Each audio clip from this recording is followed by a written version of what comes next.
Aminati dengan NPM 2251083. Halo, perkenalkan nama saya Hinita Risaningrum dengan NPM 2251052. Hai, perkenalkan nama saya Zeri Destiva Pasar Ramadhani dengan NPM 2251072. Halo, perkenalkan namaku Giska Rafiki dengan NPM 2251113. Kali ini saya akan membahas mengenai isu perlindungan perempuan dalam kasus Gregorius Ronald Tanur putusan nomor 1466 K/Pidana/2024. Sebelumnya saya akan menjelaskan sedikit mengenai latar belakang dalam kasus ini. Kasus ini melibatkan terdakwa Gregorius Ronald Tanur yang didakwa menyebabkan kematian korban perempuan Dini Sera Afriyanti melalui tindakan kekerasan fisik dan kelalaian berat. Dalam peristiwa tersebut, terdakwa menendang, memukul, dan kemudian melindas korban dengan mobil hingga menyebabkan kematian. Peristiwa itu terjadi setelah cekcok di dalam lift dan area basement pusat hiburan malam di Surabaya. Konteks kekerasan terhadap perempuan, kasus ini syarat dengan isu kekerasan berbasis gender, terutama dalam konteks hubungan pribadi. Kekerasan yang dilakukan terdakwa terhadap korban, mulai dari kekerasan verbal, fisik, hingga tindakan tidak menolong korban yang sedang dalam kondisi sekarat, mencerminkan bentuk intimate partner violence. Ini merupakan salah satu bentuk pelanggaran hak asasi perempuan yang seringkali tidak tertangani secara memadai dalam sistem hukum. Selanjutnya, kelalaian negara dalam perlindungan korban. Fakta bahwa korban tidak langsung mendapatkan pertolongan medis dari terdakwa menunjukkan minimnya empati dan tanggung jawab terhadap nyawa manusia. Negara memiliki tanggung jawab untuk memastikan bahwa perempuan sebagai kelompok rentan mendapatkan perlindungan hukum yang maksimal. Dalam kasus ini, aspek itu nyaris diabaikan hingga akhirnya Mahkamah Agung membatalkan putusan bebas Pengadilan Negeri Surabaya dan menghukum terdakwa. Selanjutnya kami akan membahas visum dan bukti luka fisik. Visum et repertum dari RSUD Dr. Sutomo memperlihatkan bukti konkret adanya kekerasan tubuh, luka robek hati, dan pendarahan internal yang menjadi penyebab kematian. Luka-luka tersebut jelas mengindikasikan kekerasan sistematik dan bukan akibat kecelakaan biasa. Hal ini memperkuat dugaan bahwa korban menderita penganiayaan berat yang berujung pada kematian. Melanjutkan tentang unsur-unsur isu perlindungan perempuan dalam kasus Gregorius Ronald Tanur dalam putusan nomor 1466 K/Pid/2024, yaitu pertimbangan dolus eventualis. Mahkamah Agung akhirnya menilai bahwa tindakan terdakwa memenuhi unsur dolus eventualis, yaitu kesengajaan dalam bentuk sadar akan kemungkinan akibat fatal dari tindakannya, namun tetap melanjutkannya. Dalam konteks perlindungan perempuan, bentuk kesenjangan ini sangat penting dipahami karena banyak pelaku kekerasan berdalih tindakan mereka tidak dimaksudkan untuk menyebabkan kematian, padahal mereka menyadari resikonya. Lalu selanjutnya ada restitusi dan keterbatasan hukum. Meskipun Mahkamah Agung mengakui perbuatan terdakwa bersalah, restitusi tidak dikabulkan karena pasal 351 ayat 3 KUHP tidak termasuk dalam tindak pidana yang dapat diberikan restitusi. Itu menurut peraturan MA nomor 1 tahun 2022. Ini menunjukkan masih adanya kekosongan hukum dalam pemenuhan hak korban perempuan, khususnya terkait kompensasi atas penderitaan mereka. Lalu lainnya adalah sikap terdakwa yang tidak kooperatif. Salah satu aspek yang memperburuk perkara adalah sikap terdakwa yang sempat mengelak mengenai korban saat ditanya saksi, hingga akhirnya diketahui berbohong. Ia juga menelantarkan korban di kursi roda di apartemen tanpa memberikan informasi apapun. Sikap ini menunjukkan kurangnya rasa tanggung jawab dan dapat dimaknai sebagai bentuk dehumanisasi terhadap korban perempuan.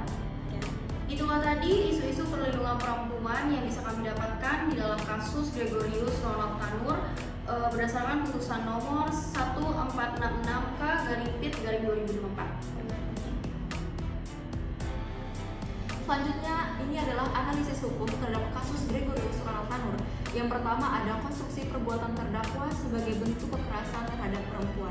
Berdasarkan fakta-fakta hukum yang terungkap dalam putusan Mahkamah Agung, terdakwa Gregorius Ronald melakukan serangkaian tindakan kekerasan terhadap korban perempuan yakni Dini Sera Afriani yang pada kenyataannya akhirnya menyebabkan kematian. Tindakan tersebut dimulai dari kekerasan fisik di dalam lift, berlanjut pada pemukulan dengan botol, penendangan hingga melindas korban dengan mobil. Dalam konteks ini, perbuatan terdakwa sangat erat kaitannya dengan isu kekerasan berbasis gender, terutama karena kekerasan tersebut terjadi dalam relasi personal yang diduga memiliki latar belakang hubungan yang romantis. Selanjutnya, dalam kerangka logika hukum, tindakan terdakwa dapat dikualifikasikan sebagai bentuk kekerasan terhadap perempuan sebagaimana tercantum pada CEDAW yang telah diratifikasi oleh Indonesia melalui Undang-Undang Nomor 7 Tahun 1984. Selain itu, Pasal 2 huruf B Undang-Undang Nomor 23 Tahun 2004 tentang PKDRT menyebutkan bahwa kekerasan fisik dalam relasi rumah tangga, termasuk hubungan pacaran, adalah bentuk pelanggaran hukum. Yang kedua, yaitu ada metode interpretasi dolus eventualis dalam konteks tindak pidana. Mahkamah Agung menggunakan pendekatan interpretasi sistematis dan teleologis untuk membuktikan bahwa terdakwa bertindak dengan kesengajaan bersyarat atau dolus eventualis. Artinya bahwa terdakwa sadar bahwa tindakannya, yaitu mengemudi mobil saat korban berada di sisi kiri kendaraan, bisa menimbulkan akibat fatal, namun tetap melanjutkannya. Hal ini sesuai dengan jurisprudensi courts start arrest yang juga sering dijadikan referensi dalam hukum pidana modern. Secara akademik, bentuk kesengajaan ini membuktikan bahwa adanya niat jahat atau mens rea tidak harus selalu eksplisit, tetapi dapat ditarik dari kondisi objektif dan logis dari rangkaian tindakan pelaku.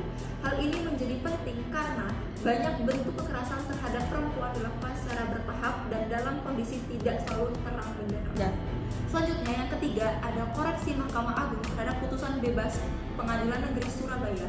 Putusan bebas yang diberikan oleh Pengadilan Negeri Surabaya merupakan bentuk pengingkaran terhadap prinsip perlindungan hukum bagi perempuan sebagai korban kekerasan.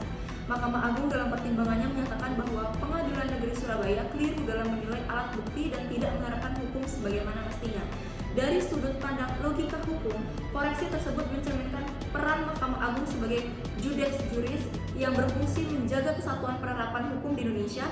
Ini sesuai dengan pasal 30A Undang-Undang Mahkamah Agung junto pasal 253 KUHP yang menyatakan bahwa kasasi dapat diajukan jika pengadilan sebelumnya salah menerapkan hukum. Yang keempat, yaitu adanya bukti visum et repertum sebagai instrumen hukum yang sah. Dalam putusan ini, visum et repertum yang dibuat oleh Dr. Forensik RSUD Dr. Sutomo menjadi bukti yang tidak terbantahkan mengenai penyebab kematian korban. Dengan metode interpretasi autentik sesuai pasal 187 KUHP, visum tersebut dikategorikan sebagai alat bukti surat yang sah dan telah diperoleh secara sah karena dibuat atas sumpah jabatan dan permintaan penyidik. Bukti ini menunjukkan bahwa korban mengalami luka akibat kekerasan tumpul, termasuk luka robek pada hati dan pendarahan hebat yang secara medis dapat diasosiasikan dengan kejadian dilindas mobil. Hal ini menguatkan dalil hukum bahwa terdapat hubungan kausalitas antara perbuatan terdakwa dan kematian korban. Selanjutnya, yang kelima, ada ketiadaan pertolongan sebagai unsur mens rea tambahan. Mahkamah Agung menilai bahwa terdakwa tidak menunjukkan itikat baik setelah korban terluka parah. Ia bahkan sempat meninggalkan korban di kursi roda tanpa memberi informasi kepada pihak apartemen. Dalam pendekatan interpretasi teleologis, tindakan ini mencerminkan keengganan untuk bertanggung jawab yang menguatkan unsur kesengajaan dalam bentuk pasif. Dalam konteks hukum perlindungan perempuan, tindakan tidak menolong tersebut dapat diinterpretasikan sebagai bentuk pengabaian yang menambah bobot kesalahan terdakwa karena melanggar nilai moral hukum dan etika sosial yang dijunjung tinggi dalam Baiklah, selanjutnya kami akan membahas mengenai analisis dari kelompok kami. Kami berpendapat bahwasanya sepenuhnya mendukung putusan Mahkamah Agung nomor 1466 K/PID/2024 yang membatalkan putusan bebas PX Surabaya dan menyatakan terdakwa terbukti melakukan penganiayaan yang menyebabkan kematian berdasarkan pasal 351 ayat 3 KUHP. Kedua, kami menilai bahwa penggunaan konstruksi hukum dolus eventualis adalah langkah progresif yang sejalan